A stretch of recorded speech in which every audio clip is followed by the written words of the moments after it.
Lorsque nous ouvrons l'application Pressreader, nous arrivons sur la page d'accueil. Nous avons différentes catégories. Des publications des bibliothèques municipales, le magazine, différentes bibliographies.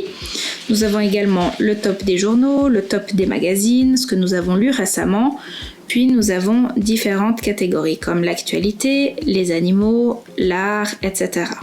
Si nous remontons, nous avons la possibilité de rechercher une publication grâce à différents filtres, par exemple les pays, les langues, les journaux, les magazines ou tout ce qui concerne la Suisse. Si nous allons dans la catégorie Suisse, nous avons différents périodiques et magazines qui nous sont proposés. Moi, je souhaiterais lire aujourd'hui Le Temps, donc je vais ouvrir Le Temps. Une fois que j'arrive là, j'ai différentes possibilités. Je peux aller sur la droite avec le calendrier, accéder aux archives de cette publication.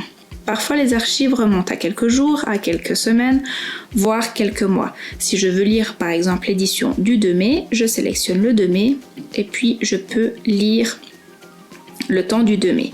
Nous avons également la possibilité de nous inscrire aux nouvelles publications, c'est-à-dire que chaque fois qu'une nouvelle publication sera disponible sur Pressreader, elle va se télécharger automatiquement dans l'application pour qu'on puisse le lire.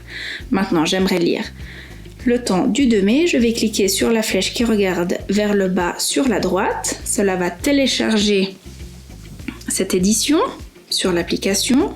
On me confirme que ça s'est bien fait correctement. Je peux revenir en arrière, aller ici bas dans les télécharger et puis on voit que le téléchargement est en train de se faire. Une fois qu'il a terminé de se charger, un petit vu vert va s'afficher et je vais pouvoir commencer à lire cette publication. Je clique dessus, je peux soit parcourir le journal en glissant de la droite vers la gauche ou de la gauche vers la droite.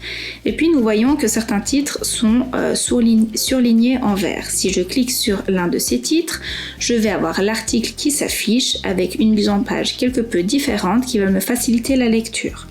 En cliquant sur les petits A ici en bas, je vais pouvoir agrandir, rapetissir la police et puis j'ai encore d'autres options si je le souhaite. Je peux également utiliser les flèches en haut à droite pour changer d'article, aller sur l'article suivant ou précédent, ou alors je peux utiliser la flèche tout à gauche et puis continuer à naviguer ainsi dans le journal. Si je retourne en arrière, je vais dans les télécharger.